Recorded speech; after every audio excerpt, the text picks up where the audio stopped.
let me quickly start with our topic for discussion today, reading for kids. And you're like, okay, we know that reading for kids is very important. But what I'm going to speak about today is reading to our youngest kids from newborns up till the age of 2.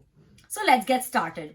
Anybody who knows me knows one thing about me, that I'm a very strong believer that all babies are geniuses. And let me start by talking about my favorite topic is about reading. How can you read to your kids, and how can you get your very young kids to start reading independently as well? So let's start with the little benefits. What happens when you start reading to your newborns? The first thing is it acts as a great bonding time. So since the time your child is born, you must start reading to them. And you may wonder, but Miss Munira, they may not really understand most of our words, they may not comprehend. You're absolutely right. When you start reading to your newborns, you're not really reading so that they can comprehend everything. You're rather reading to get them acquainted to your voice. Once you start doing that, the baby is very quick at realizing that, oh, I'm hearing a lot of this voice, and it is very calming and soothing to the baby. And at the same time, they instantly bond knowing that you are that primary caregiver. So first step, bonding. So much so that I read in a study that when some of the kids are in the neonatal ICU and parents aren't allowed to touch them, in order to establish intimacy between the parent and the child, the doctor recommends that the parents read to the baby or they sing to the baby. Next step, prepping your baby to read. So as I said that you can start reading to your newborns. A lot of times moms will ask me, but so what kind of books? The easy ones, right? Like big picture books, simple sentences. What should we read? Guys, you can read absolutely anything to them. You can read a newspaper article, you can read your favorite novel to them, you can read absolutely anything that you'd like. I'll tell you why. As I said, when the kids are very young, they're not really comprehending too much, but what they're focusing on are the beats and the rhythms of your voice, the tone of your voice, the inflections of your voice. That is very important. Along with that, they're picking up that, okay, there's a lot of language going on in the background, but it is leading to one thing, their readiness to read the next time. Once you actually start reading to them, they will be ready to read because they've already been accustomed to the idea of reading. Also, in our books, when we read adult books, our sentences are much longer. So they have an attention span of concentrating on bigger sentences as we are reading. Let's move on to the next one. Very important. It boosts brain power. It is, of course, if you're reading so much to your babies, it is no science, right? That the kids' vocabulary is going to be much better. It is going to enhance their language skills. But a study even found out that it also improves their math skills. Who knew, right? That's like a double whammy. It's my favorite one. Imagine like reading is causing your kids to have improved mathematical abilities. It just blows my mind every single time. I was reading a journal which was based on developmental and behavioral pediatrics, and they also said that every day, if you read to your child since the time they're born up till the age of 5, you have exposed your child to 1.4 million different words. Isn't that amazing? Can you imagine how amazing it is going to be for your child's reading capabilities and also their linguistic capabilities? It's really good. Okay, let's move on to the next one. It introduces emotions to them, emotions through reading. Now, emotions feeling non-verbally is one thing, but how can they start realizing emotions through your words? I'll just give you a very simple example. Imagine you present Miss Munira with a cupcake and you're like, how is that, Mun? And I go like, oh, it's good. Or if I go like, oh, that's good. Did you see? I added some sort of feeling, some expressions to that. Kids start picking onto that very quickly, which is very important for them to increase their emotional quotient.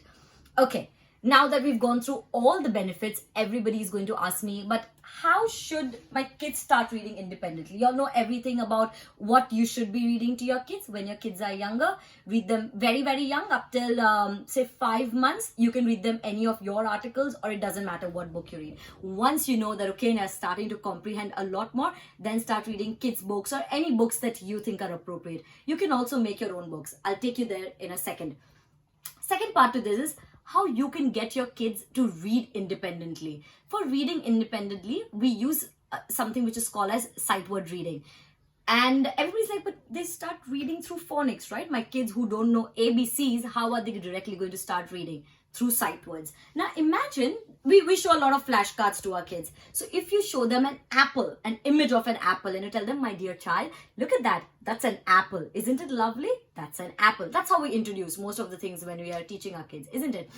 The same with the words.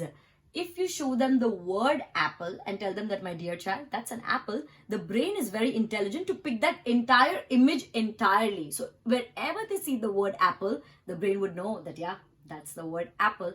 That's how you start reading. That's exactly how sight word works. Now, let's start what kind of sight words. You can use absolutely any sight words. The only few things that you need to know are they need to be precise, they need to be big. By big, I don't mean write in uppercase, because all our books are written in lowercase. So write in lowercase, the font size has to be big. Okay, let me start. So once I start showing you, this is my set that I made for the kids. In each set, I try to keep around 10 to 15 cards. And while you start showing these flashcards to your kids, see to it that you and your child both are in a very happy mood. You want to have fun. If you are irritable, or if your child is irritable or sleepy, it's not going to work. So see to it that both of you all are having fun. Second point is keep it very precise, very clean. Look at my words. So that is daddy. Did you see it's written very bold?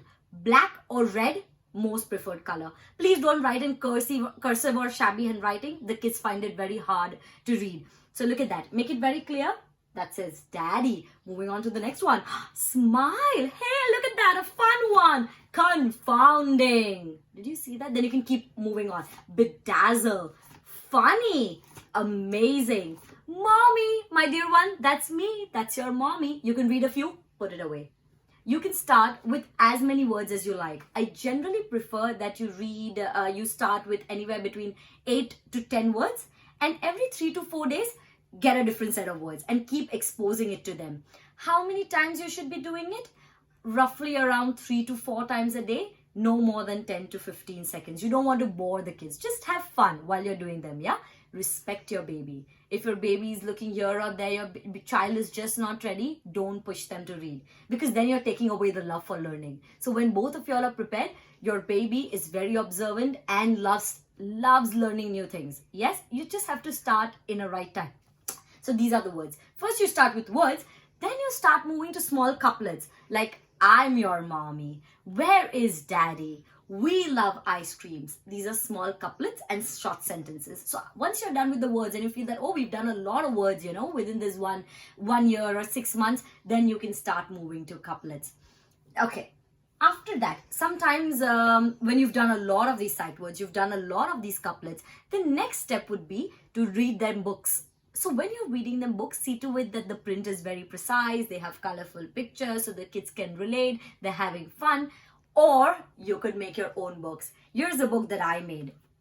It's about the universe. So I only have text on one side. Look at that. It says there are many different theories on how the universe started, but the most known one is the Big Bang Theory. And then I show them a picture of the Big Bang. Easy. Then you move on to the next one. Big Bang is actually a big explosion that occurred around 10 to 20 billion years ago when nothing else existed. And then you show them another picture. Things like that. So on and so forth. So you can make your own books. I just made it on the universe. You can make it on dinosaurs. You can make it on kitchen time. You can make it on bath time. Whatever you like. The kids will love to read their own books, which one side has very clearly written print and the other side has a few pictures to make it more relatable to them. Yes, but please see to it that you're having lots of fun. Things are very clear. Don't overwhelm the kids. Don't overwhelm yourself either. Just use simple materials at home. Big placards, write in red or black, not cursive. Try to keep it as print as possible because we read print in the books. That's the easiest for the kids. So that's it from me today. I hope you guys had fun, and until next time.